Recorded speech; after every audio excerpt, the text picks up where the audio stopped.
চলুন আজ দেখে নেওয়া যাক ব্রোকলি টোফু দিয়ে দই স্যালাড। হ্যাঁ, শীতকালে মাঝে মাঝে এরকম স্যালাড খেতে ভালোই লাগে। এর জন্য ব্রোকলি, গাজর, মটরশুঁটি আর টোফু দিয়ে একটু ভাপিয়ে নিলাম, জল ঝরিয়ে নিচ্ছি।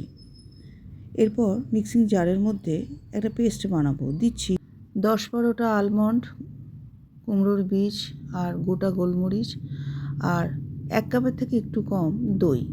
ভালো করে একটা পেস্ট বানিয়ে নিলাম।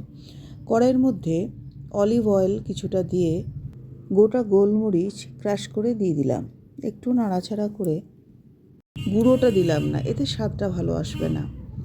এরপর দিয়ে দিলাম কুচি কুচি করে কাটা আদা আর একটা টমেটো। একটু নাড়াচাড়া করে দিয়ে দেব ক্যাপসিকাম। সবগুলোই কিন্তু হেলদি, শীতের জন্য গোলমরিচ, আদা এগুলো সবগুলোই ভালো। এরপর বানিয়ে রাখা দইয়ের যে পেস্টটা সেটা দিয়ে দিলাম। আঁচ কিন্তু কমে থাকবে।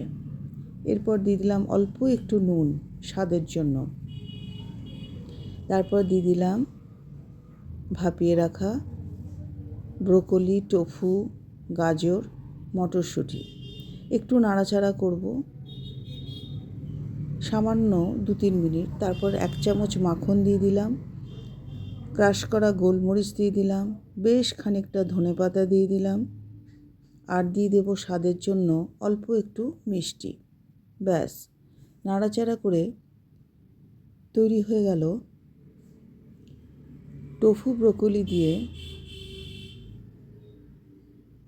দই স্যালাড। প্লেটিং করে নিয়েছি, ওপর থেকে দিয়ে দিলাম রোস্টেড তিল। সবগুলোই কিন্তু হেলদি ফুড। শীতের সকালে ব্রেকফাস্ট হিসেবে এটাকে রাখুন।